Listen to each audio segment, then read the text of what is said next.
golden whispers. The camera flash illuminated the Bengal tiger's majestic form for just an instant before darkness reclaimed the jungle. Rhea Mathur lowered her camera, satisfaction warming her chest. After 3 days of patient waiting in the Sundarbans, she'd captured the perfect shot, the endangered tiger in its natural habitat, powerful yet vulnerable. "That's the one," she whispered to herself, checking the image on her viewfinder. At 32, Rhea had built a respectable career as a wildlife photographer. Her work featured in National Geographic and Conservation International. Yet financial stability remained elusive. Her passion project, a photo book on India's endangered species, constantly delayed by practical concerns. 7 hours later, Rhea stood in a Mumbai ballroom feeling distinctly out of place among designer gowns and tailored suits. The annual Wildlife Conservation Gala wasn't her usual scene, but her mentor had insisted she attend, promising connections that could fund her book. "Just smile and talk about your work," Dr. Sharma had advised. "Your passion speaks for itself." Across the room, Vikram Singhania observed the crowd with practiced detachment. At 38, he'd transformed his tech startup into Horizon Innovations, a global empire valued at billions. Tonight's gala was merely another business obligation, until he noticed the woman in the simple blue dress studying the wildlife photographs with genuine interest, ignoring the champagne and celebrities. "That tiger photograph is remarkable," Vikram commented, approaching her. "The composition captures both strength and fragility." Rhea turned, momentarily startled by the tall figure beside her. "Thank you. I spent 3 days in a blind to get it." 3 days? His eyebrows rose. "Most people I know can't wait 3 minutes for their coffee." "Most people haven't watched a tiger move through morning mist," she replied with a small smile. "Some things are worth the wait." Their conversation flowed with unexpected ease. Vikram found himself captivated by her straightforward passion, so different from the calculated exchanges that dominated his world. When Rhea spoke about conservation, her eyes lit with a conviction that made his usual concerns, market shares and profit margins, seem suddenly hollow. "My foundation has been looking to fund conservation photography," he mentioned as the evening wound down. "Perhaps we should discuss your work further." Rhea studied him skeptically. "Is that a business line, Mr. Singhania?" His laugh was genuine. "Vikram, please." "And no, it's an opportunity. For both of us." They exchanged contacts, neither anticipating how their worlds would collide. Over the following weeks, professional meetings evolved into personal conversations. Vikram found himself sharing childhood stories he'd never told anyone. Growing up in a middle-class Delhi neighborhood, his father's small electronics shop, his drive to succeed. Rhea revealed her own journey, leaving a secure accounting job to pursue photography, her parents' disappointment, the struggle to make ends meet while following her passion. "You risked everything for something you believed in," Vikram said one evening as they walked along Juhu Beach. "I admire that courage." What began as mutual respect blossomed into something deeper. Vikram, who commanded boardrooms with unwavering confidence, found himself nervous before calling Rhea. And Rhea, who had long prioritized independence, discovered herself checking her phone for his messages. Neither planned to fall in love. But as Mumbai's monsoon season washed the city clean, something new and unexpected took root between them. A connection neither had been looking for, yet both increasingly found they couldn't imagine living without. Borrowed sunlight. 6 months into their relationship, Rhea still marveled at how naturally two vastly different worlds had merged. Vikram's life of luxury jets and executive suites now accommodated her muddy boots and camera equipment, while her simple apartment occasionally hosted a billionaire who seemed perfectly content eating homemade dale on her tiny balcony. "You know, most men take their girlfriends shopping in Paris," Rhea teased as they trudged through Kaziranga National Park at dawn, her camera ready for the elusive one-horned rhinoceros. "Not through rhino territory at 5 in the morning." Vikram adjusted his binoculars, grinning. "Most girlfriends don't wake their boyfriends at 4 a.m. claiming rhinoceros spotting is the ultimate romantic date." "Admit it," she said, bumping his shoulder playfully. "This beats another charity gala."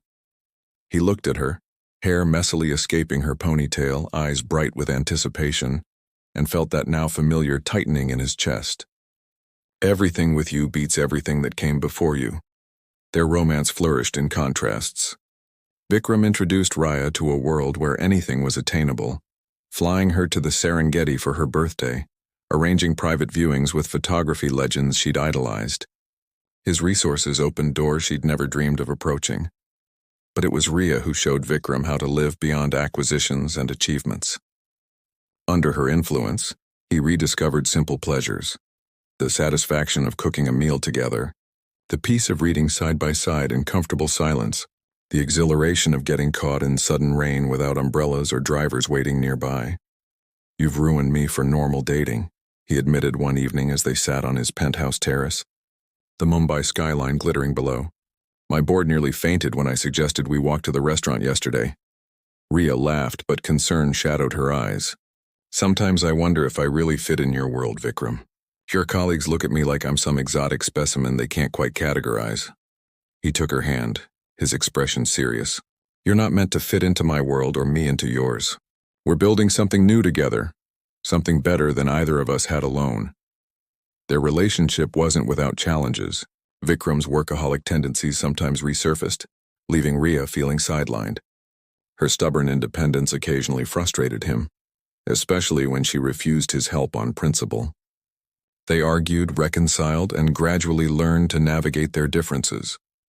3 weeks after their 1-year anniversary, Vikram surprised Raya with a helicopter trip to a remote Himalayan peak at sunrise. As golden light spilled across snow-capped mountains, he knelt before her. "Before you, my life was a series of transactions," he said, voice catching.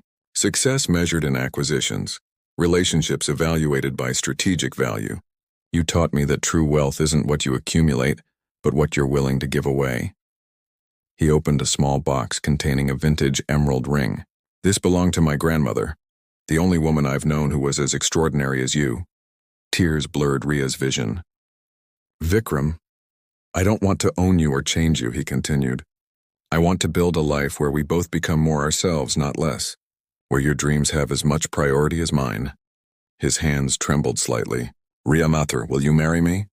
"Yes," she whispered, then laughed through tears. "Yes, but I'm keeping my muddy boots." The engagement announcement created media frenzy. Business publications speculated about prenuptial agreements. Society columns critiqued Rhea's credentials. Conservation magazines celebrated the partnership. Through it all, they remained surprisingly grounded, planning a small wedding ceremony followed by a conservation fundraiser reception. 3 months of whirlwind preparations passed. Rhea's photo book secured publication, her career flourishing alongside their relationship. Vikram restructured his company to prioritize environmental initiatives, his passion for conservation now matching his business acumen. 2 weeks before their wedding, they hosted an intimate engagement dinner at Vikram's estate. As guests toasted their future, Raya looked around at their intertwined lives. Her parents chatting comfortably with his, their friends mingling seamlessly, and felt profound contentment. "Happy?" Vikram whispered, squeezing her hand under the table. "Completely," she answered truthfully, unaware that the foundation of their happiness was about to be severely tested by shadows from a past she knew nothing about. Paper Ghosts. The manila envelope arrived at Rhea's apartment on a Tuesday morning, 11 days before the wedding.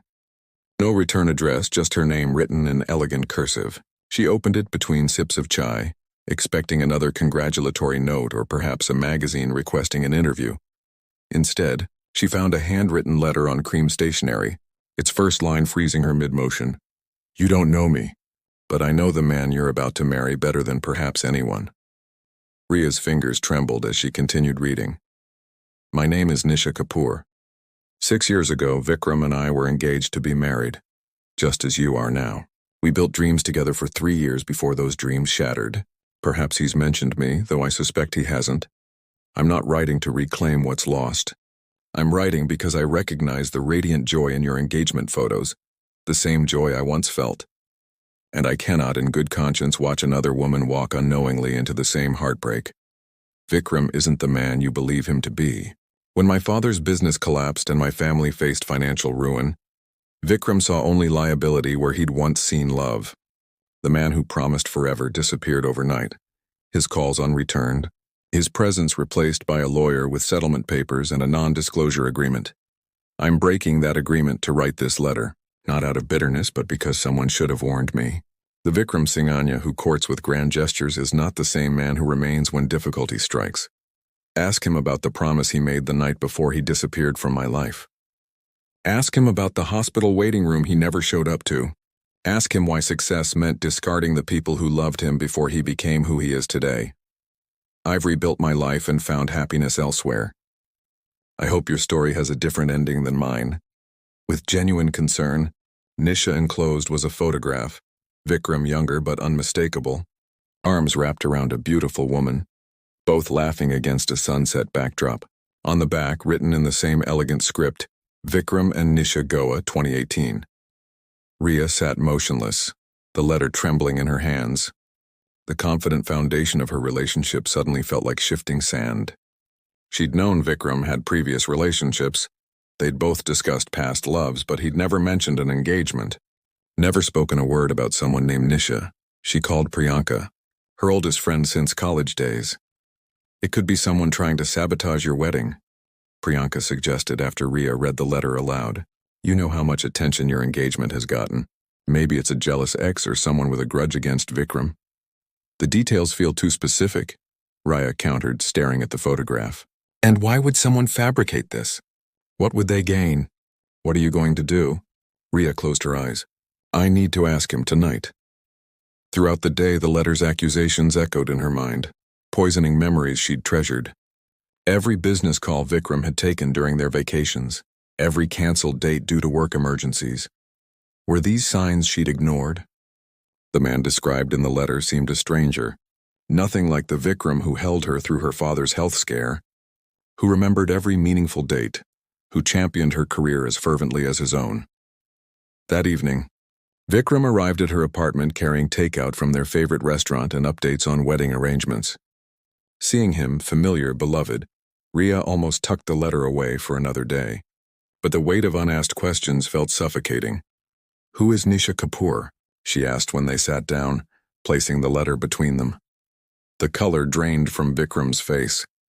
He reached for the letter with unsteady hands, scanning its contents.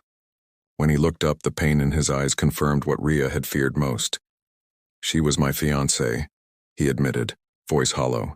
Before I became successful, before I became this version of myself. You were engaged before, and you never told me. Ria's voice remained steady, though she felt anything but. Why? Because it's the worst thing I've ever done, he whispered. The person I'm most ashamed of being. Is what she wrote true? Did you abandon her when her family struggled financially? Vikram flinched. It's more complicated than that, but yes, there's truth in what she wrote. The simple admission hit Ria like a physical blow.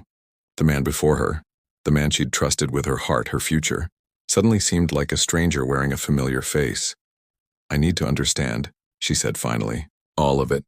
No more secrets, Vikram. Who were you then? And how do I know you're not still that person? As night deepened outside her windows, Ria sat perfectly still, preparing to hear the story that might destroy everything she thought she knew about the man she'd agreed to marry. The dinner grew cold between them, forgotten as the past demanded its reckoning. Fractured reflections. I met Nisha during my second startup attempt, Vikram began, his voice low. The first had failed spectacularly. I was working 18-hour days, living in a tiny apartment, surviving on instant noodles and determination. She was a graphic designer I couldn't afford but desperately needed.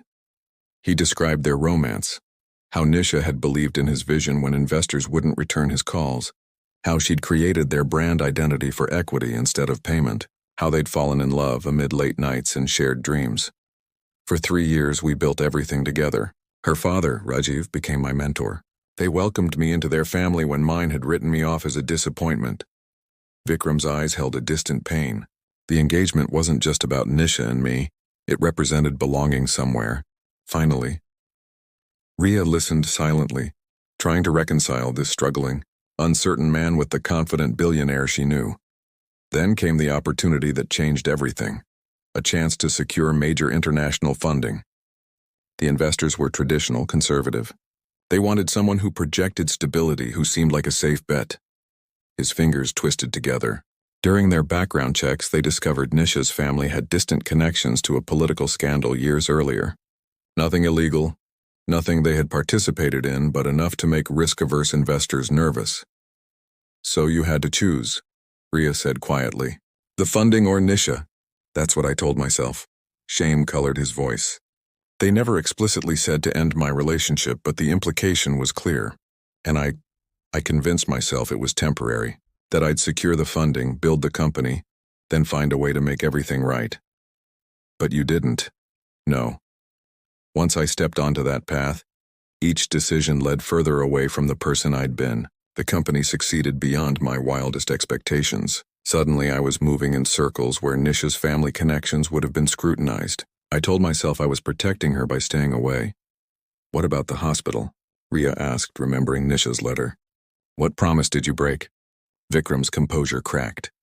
Her mother was diagnosed with cancer. I promised to be there for her surgery, to support them through everything. The same day, my investors called an emergency meeting in Singapore. I chose the meeting. His voice dropped to a whisper. It was the last time we spoke.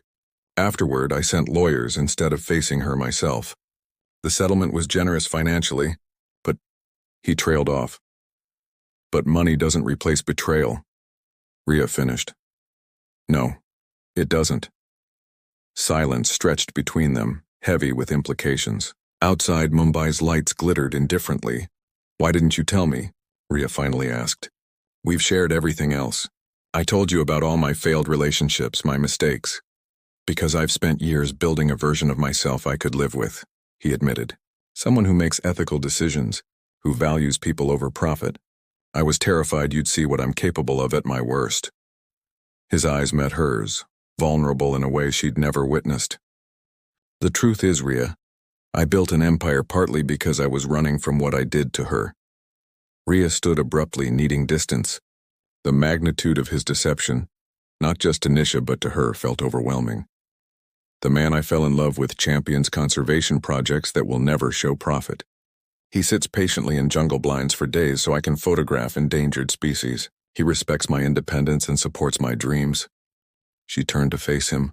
Was all of that a performance? Another identity you constructed? No. Vikram rose, keeping distance between them. That's who I've fought to become. The person I should have been brave enough to be 6 years ago. His voice broke. Meeting you wasn't part of any plan, Ria. Loving you has been the most authentic thing in my life. How can I know that? She challenged. How can I trust you won't discard me when I become inconvenient to your next ambition? Because losing you would destroy me, he said simply. But that's not a reason for you to stay. I can't undo what I did to Nisha. All I can tell you is that her letter forced me to face the worst version of myself, and that version died the day I met you. Ria gathered her coat, needing escape. I need time, space to think. Vikram nodded, devastation evident in every line of his body. As he moved toward the door, he paused. Whatever you decide, you deserve to know the truth, all of it. I'm sorry I didn't have the courage to tell you myself. After he left, Ria sat alone in her apartment, surrounded by wedding plans and shattered certainties. The question haunting her wasn't whether she could forgive Vikram's past, it was whether the man she loved truly existed at all. Twilight decisions. Ria spent the next 7 days in self-imposed solitude, postponing wedding arrangements without explanation. She retreated to a small guest house in Lonavala, where mountains cradled mist-filled valleys and the distance provided clarity that Mumbai's chaos couldn't offer. The first day, anger dominated her thoughts, anger at Vikram's deception, at Nisha for disrupting her happiness, at herself for not somehow knowing. She paced the wooden veranda, replaying conversations where Vikram had artfully redirected personal questions about his past relationships. The second day brought doubt. Had she truly known him at all? Was their connection genuine or simply what she wanted to see? She scrolled through photographs. Vikram asleep beside her camera equipment during an overnight stakeout for rare birds. Vikram patiently teaching village children photography basics during their conservation trips. Vikram watching her speak at environmental conferences, pride illuminating his face. On the third day, she called Priyanka. I keep thinking about who he was versus who he is, Ria confessed. People change, don't they? They do, Priyanka replied carefully. But change doesn't erase consequences. What would you do? It doesn't matter what I would do. The question is whether you can build a future with someone knowing what they're capable of at their worst. By the fourth day, Ria found herself considering perspectives beyond her pain. She located Nisha on social media, now a successful design studio owner, recently married, expecting her first child. The woman whose heart Vikram had broken had rebuilt her life beautifully. Did that mitigate his actions? Not entirely, but it complicated the narrative of villain and victim. On the fifth day, she called Vikram's sister Divya. I won't defend what he did, Divya said after Ria explained, but I watched my brother change afterward. The guilt transformed him. The man who abandoned Nisha wouldn't have turned down the Jakarta development deal because of environmental concerns. He wouldn't donate half his earnings to conservation. That version of Vikram died years ago. How can you be sure? Because true change isn't dramatic. It's consistent small choices made daily when no one's watching. For 6 years I've watched him make different choices. The sixth day brought unexpected clarity through rain. Watching water transform the landscape, Ria realized the flaw in her thinking. She'd been searching for absolute certainty about Vikram, proof he would never hurt her. But life offered no such guarantees. The real question wasn't whether Vikram had been capable of terrible mistakes, but whether she could accept a love that included imperfection, growth, and the possibility of pain. Perfect love was a fantasy. Real love acknowledged human frailty while choosing connection anyway. On the seventh day, she returned to Mumbai. She found Vikram in his office, surrounded by postponed work. The shadows beneath his eyes suggested sleepless nights that matched her own. When he saw her, hope and fear waged war across his features. Before I say anything else, she began, I need to know one thing. Have you contacted Nisha since her letter arrived? Surprise flickered across his face. Yes, I wrote to apologize, not to justify what I did, but to acknowledge the pain I caused and thank her for forcing me to face it. She deserved that much, at least. Something tight in Ria's chest loosened. It was the answer she'd hoped for, evidence of the man she believed him to be. I don't have any certainties to offer you, she said quietly. I can't promise I've completely reconciled who you were with who you are. But I've realized something important. I'm not perfect either. My past contains mistakes I'm ashamed of, paths not taken, people I've disappointed. She moved closer, close enough to see the flecks of amber in his brown eyes. We're all collections of our choices, good and terrible. What matters is whether we learn from them, whether we actively work to become better. What are you saying? He asked, voice barely audible. I'm saying I choose to believe in growth, in redemption, in the man standing before me now. She took his hand, feeling its familiar warmth. I'm saying I still want to marry you, Vikram. Not because I've forgotten what happened, but because I've accepted it as part of our story, not its conclusion. Relief and disbelief warred on his face. After everything you know? Because of everything I know, both the worst and the best. That's what real love is. Seeing someone completely and choosing them anyway. He pulled her into an embrace that felt like coming home. I don't deserve you, he whispered against her hair. Probably not, she agreed with a small smile. But you're stuck with me anyway. 2 weeks later, they married in a ceremony smaller and more intimate than originally planned. Their vows, rewritten in the wake of truth, acknowledged human frailty and the daily choice that love represents. Among the wedding gifts was a small package containing a handcrafted silver frame and a note. For new beginnings built on honest foundations. Wishing you both happiness, Nisha. As dusk painted the reception in golden light, Ria found herself momentarily alone, watching Vikram laugh with her parents across the garden. A profound understanding settled within her. Love wasn't the absence of darkness, but the courage to bring light to shadowed places. Their story wasn't perfect, but it was authentic, with room for both magnificent joy and necessary forgiveness. Some might call her decision naive. Others might call it grace. Ria simply called it love, clear-eyed and unafraid, choosing connection over certainty, growth over perfection, and a future written together rather than defined by the past.